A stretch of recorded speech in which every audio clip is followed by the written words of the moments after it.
We're so excited to show you this room today because this was the second commission project that we did for the same family in Dallas, Texas.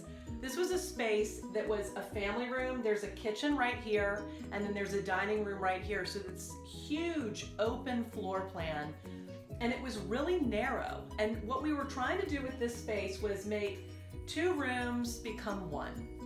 And this is a big outdoor porch, and this window is a wall of windows that opens completely and then it retracts back on itself. And so what they wanted to do was have this space be one open room when the window was open. And this is what we did.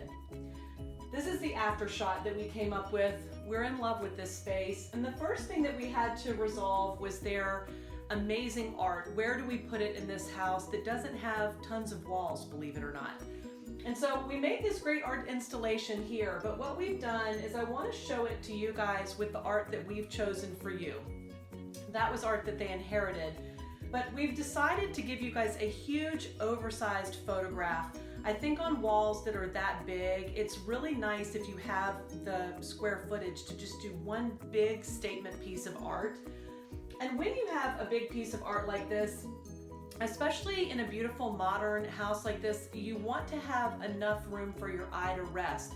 And we really wanted the white and the angles of this space to kind of feel like the hero and play an equal role and show the geometry and the brilliance of this architect.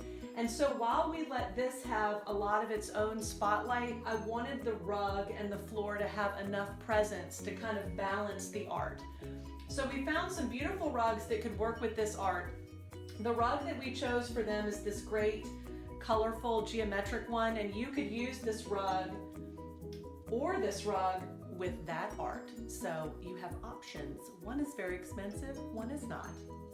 The next thing that we wanted to do was have furniture that was incredibly interactive. So when you have a space like this, you want to make sure that you can move components around. Here's another angle of the before, and here we are after. So this is their art again, and then this is the art that we've chosen for you. So as you can see, I mean, this really takes a lot of presence on this wall, and that's why we wanted this wall to have a nice rest.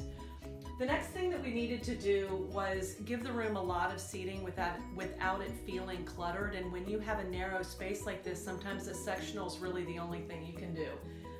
That's what we chose, but we made sure we picked a sectional that didn't have an arm right here or a back. I wanted to have really beautiful sight lines straight through the space. And that's why out on the porch, we put this sofa with its back to the yard, so that your eye just kept moving through the room. The other thing that we needed to do was put a cantilevered piece of wood along this wall. Had we put a console table or some piece of furniture here that was closed, it would have really messed up the sight line when you're walking through the space.